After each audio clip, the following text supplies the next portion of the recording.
Om Namo Bhagavate Vasudevaya. Hare Krishna, dear devotees. Thank you so much for joining today. We'd like to seek the blessings of Radha Mother, Radha Shyamsundar, Krishna Balaram, Gonita, Shri Prabhupada, Guru Maharaj, and the assembled devotees, so that we continue with the Krishna Lila pastimes. So we are going through Krishna book, and yesterday we looked at different pastimes of Lord Krishna, the sweet, confidential pastimes. And oops, just gone a bit crazy with the fingers there, sorry. So we looked at chapter 33, the description of the Ras dance, and then Vidyadhara's liberation by Krishna, and also the defeat of Sankashura. And we looked at also the gopis' feelings of separation, chapter 35. Then we come across, not that much is described about this in the Bhagavatam itself, but Srila Prabhupada gives a lot of description. And that is the demon Aritsasura. One day, one demon named Aritsasura entered the village like a great bull with a gigantic body and horns, digging up the earth with his hoofs. So here is Aritsasura.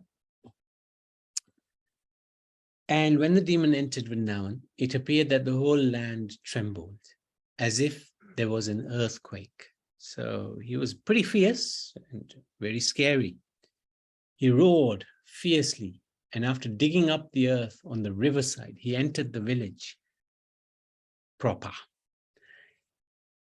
Aritsasura's body was so big and stout and strong that a cloud hovering over its body, just as a cloud hovering over, it's like a cloud hovering over mountains. So you can see he's like almost like a mountain. It's very, very big, strong, fierce, scary. So Aritsasura entered Vrindavan with such a fearful appearance that just on seeing this great demon, all the men and women were afflicted with great fear. And the cows and other animals fled the village. The situation became very terrible, and all the inhabitants of Vrindavan began to cry, Krishna, Krishna, please save us. So this is a natural reaction of the Brijvasis. They always turn to Krishna. Even though Krishna is a little boy, they still turn to him because they love him so much. And he does amazing things. He may be God, he may not be God. We don't know, and we don't care. We just love him, and we turn to him at every moment, every point. Krishna also saw that the cows were running away, and he immediately replied, don't be afraid, don't be afraid. Then he appeared before Aritsasura, and he said, why are you frightening the inhabitants of Gokul? Krishna challenged the demon. And the demon became very angry, began to proceed towards Krishna in anger. But Krishna caught his horns and tossed him away. See here, he's chopped his own off. Aritsasura, he was very determined. He charged Krishna with great force and anger. While rushing towards Krishna, he breathed very heavily.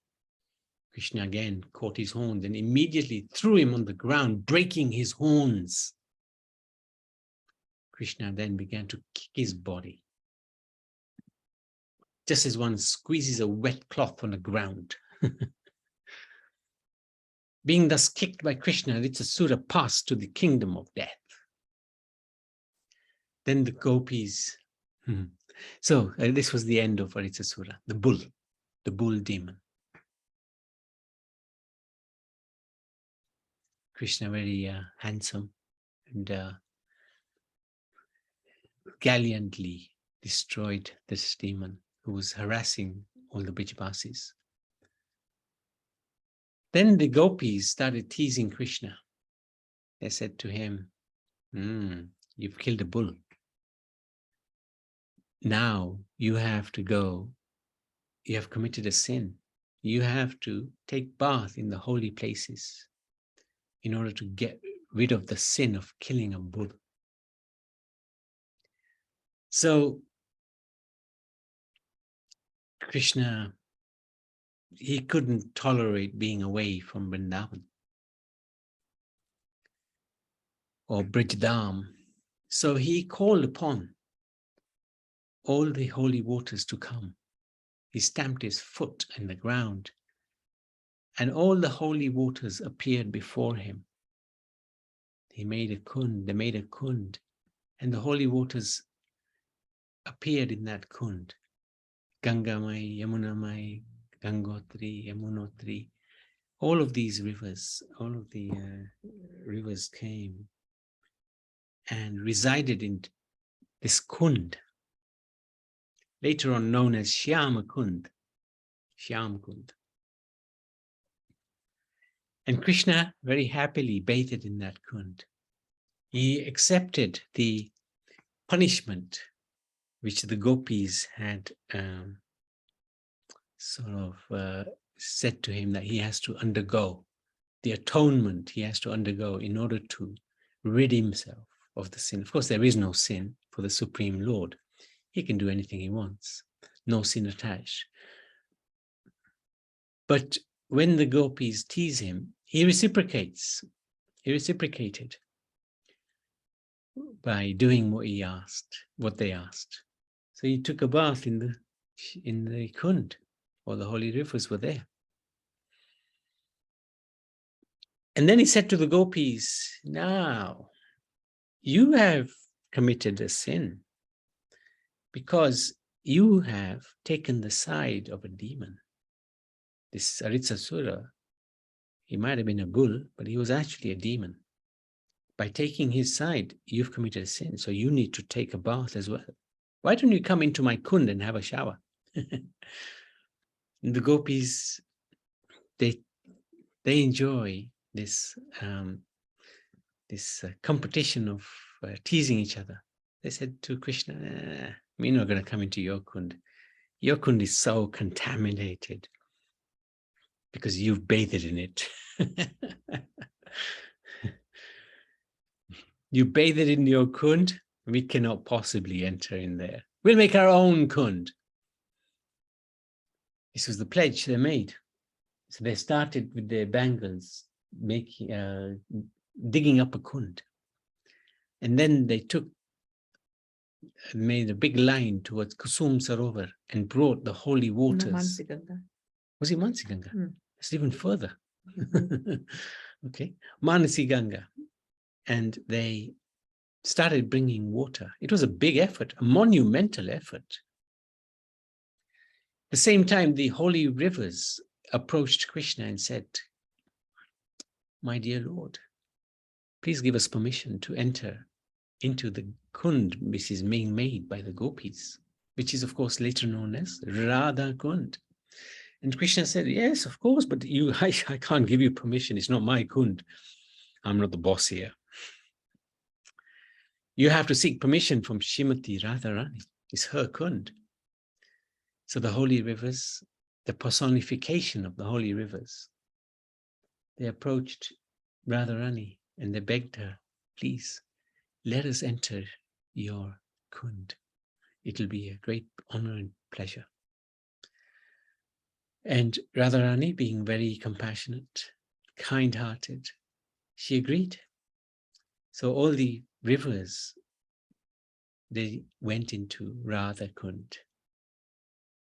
All the holy rivers went into Radha Kund, Shyam Kund, and Radha Kund, sorry. And then the gopis happily bathed in Radha Kund. And Krishna also joined them.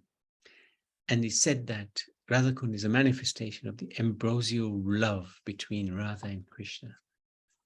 And this is Shyam Kund. As always, Krishna is never straightforward, so it's very crooked Kund. And this is Radha Kund, nice and square.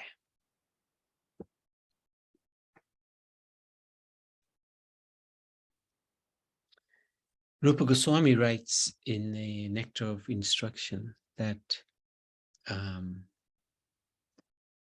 Vaikuntha is one of the topmost places. Higher than Vaikuntha is Mathura, right? Mm. Higher than Mathura is Vrindavan, where Krishna played his pastimes. Higher than Vrindavan is Govardhan, because he was picked up by the hand of Krishna.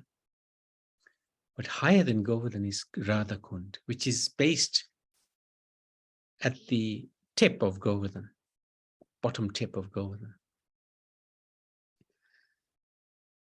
Why? Because Radha and Krishna performed incredible pastimes in Radhakund.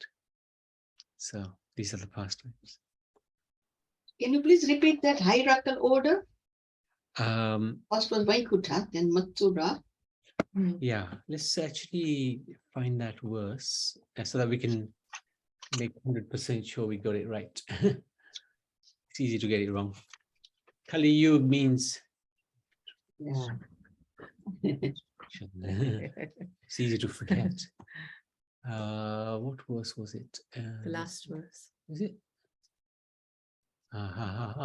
Here it is. Nice note. Here it is. The holy place known as Mathura, this is text number 9, is spiritually superior to Vaikuntha, which is the transcendental world, because the Lord appeared there. Superior to Mathura Puri is the transcendental forest of Vrindavan, because of Krishna's Ras Lila pastimes. Superior to the forest of Vrindavan is Govardhan Hill, for it was raised by the hand of Sri Krishna and was the site of his various loving pastimes. And above all, the super excellent Sri Radhakund stands supreme, for it is overflooded with the ambrosial nectarian prema of this Lord of Gokul, Sri Krishna. Where then is that intelligent person who is unwilling to serve this divine Radhakund, which is situated at the foot of Govardhan Hill? Yeah, okay, thank you. Thank you so much. So we were very fortunate to have recently had the wonderful darshan of Radhakund and Govardhan. And we can again today not just have darshan, but we can actually Mentally be there. Yeah, bathe there. Then this is Manasi bathing is actually considered to be real bathing, because in the spiritual world, everything is transcendental. So it's not just imagination. When we go and mentally bathe there, we actually are bathing there. So we can go into the middle of the Sangam between the two kunds and offer our obeisances there to Radhakund and Shyamkund and Giri Govardhan. And then we can go to Radhakund and dip in Om Pavitra Pavitra Va Sarva Vastagato Piva Yasmarit Pundarikaksam Sabhavyavanto Suchi Jal Vishnu Jal Vishnu Jal Vishnu. Take a little bit of Radhakund on our head and drink a little bit. And then we can enter respectfully, because this kund is very dear to both Radha and Krishna. And we can bathe and remember our loved ones so that they also get benefit of the bathing. So we can dip in and out, in and out, in and out, in and out, in and out, as many times as you like, especially when it's Manasi. There's no restrictions. When we went there this time, suddenly it started pouring down with rain. But it was so nice bathing there, whether it's raining or it's not raining. And then we can come out and go on the other side and go to Shyamkund and do the same again. Om Pavitra Pavitrava Sarva Vastamgato Piva Yasmaret Pundarikaksam Sabhyabhyavant Suchi Jal Vishnu Jal Vishnu Jal Vishnu. Take some Shyamkund water on our head and then drink a little bit. And then we can similarly, respectfully enter Shyam Kund, which is also dear to Radharani because it's Shyam Kund. It's of course dear to Shyam because he made it and he bathed in it, but it's also very dear to Radharani. So we can again dip in there a few times, remember Guru Maharaj and the family and whoever else one would like to remember. And when we come out, we can take a final dip into Radhakund again. Because who knows when we will be able to have this opportunity again. Even Manasi, of course, it's very easy to do it, but our minds are so crazy in Kali Yuga. Even Manasi, we may not be able to do it regularly. So we can again enter into Radhakund and bathe and pray for the divine mercy of Radha and Krishna. It's said that anybody who bathes in Radhakund actually is his last life in this world. So we have to have that faith that this is the glorious glory of Radhakund and Shyamkund. Radhakund ki jai, Shyamkund ki jai. So this is the meeting place of Radhakund, Shyamkund. It's very nicely organized. Raghunath Das Goswami excavated this, and it's been maintained very well, actually, over the years. Well, Prabhuji, why is that we have to Radhakund and Shyamkund and go back to the Radhakund? You don't have to. Yeah. We just do it out of respect, I think. Respect. Okay. And also, when will we be able to do it again? Yeah. Who knows? Yeah. Get as much mercy as you can. Yeah. Yes, and it was so nice to be there with you, Naniben. Yes. So good, so good. Yeah. You just sprinkle water on the head. Yeah. It's good. It's good enough. Just having darshan is enough. Yes, it was great. One of the best places to visit, actually. Yes. Very simple, very powerful place. And this is at night. This is, I think, probably on the appearance of Radhakund, which is actually going to be soon, in October. No, we are in October, end of October. And so many pilgrims come. Luckily, when we were there, it poured down, so there was hardly anybody.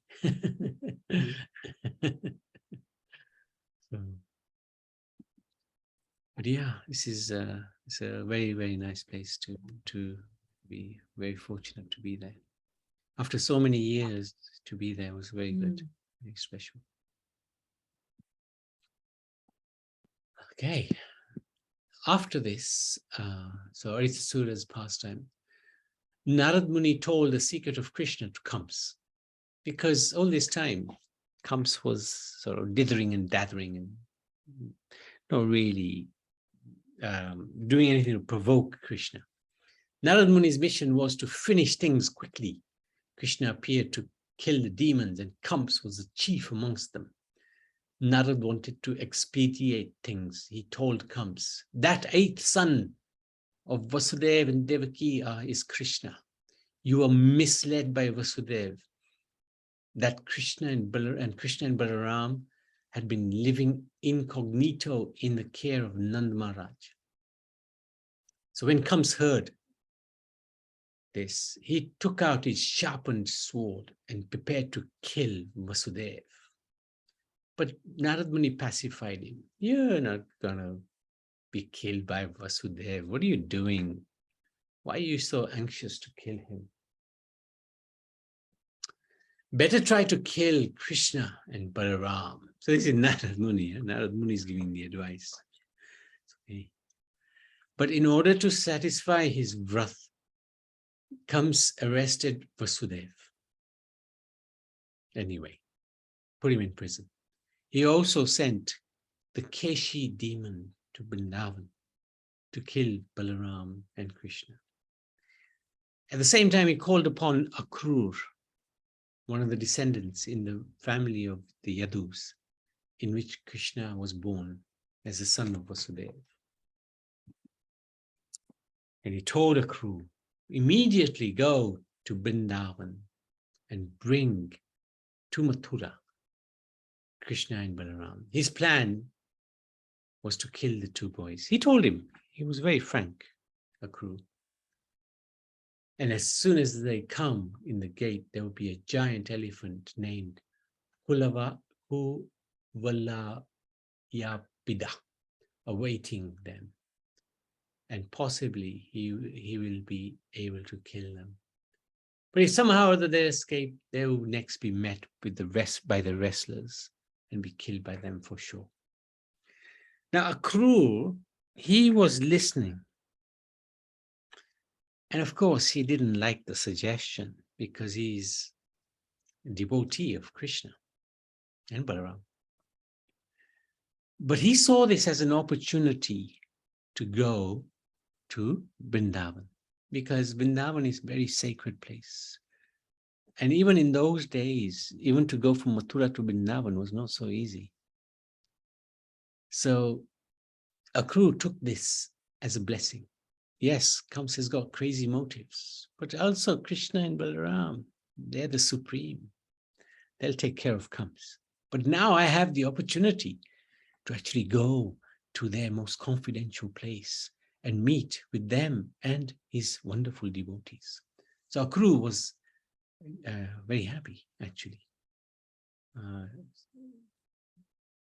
So he took the opportunity, which we'll come to in next time we look at Krishna Lila. Tomorrow is Dasera, so we'll have a look at Lord Ramachandra's pastimes. But this is I wanted to finish here. This is up to chapter 36 of Krishna book.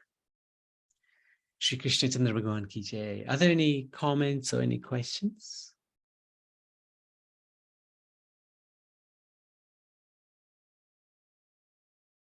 Okay, we can stop there. Shri Krishna Chandra Bhagavan ki jai.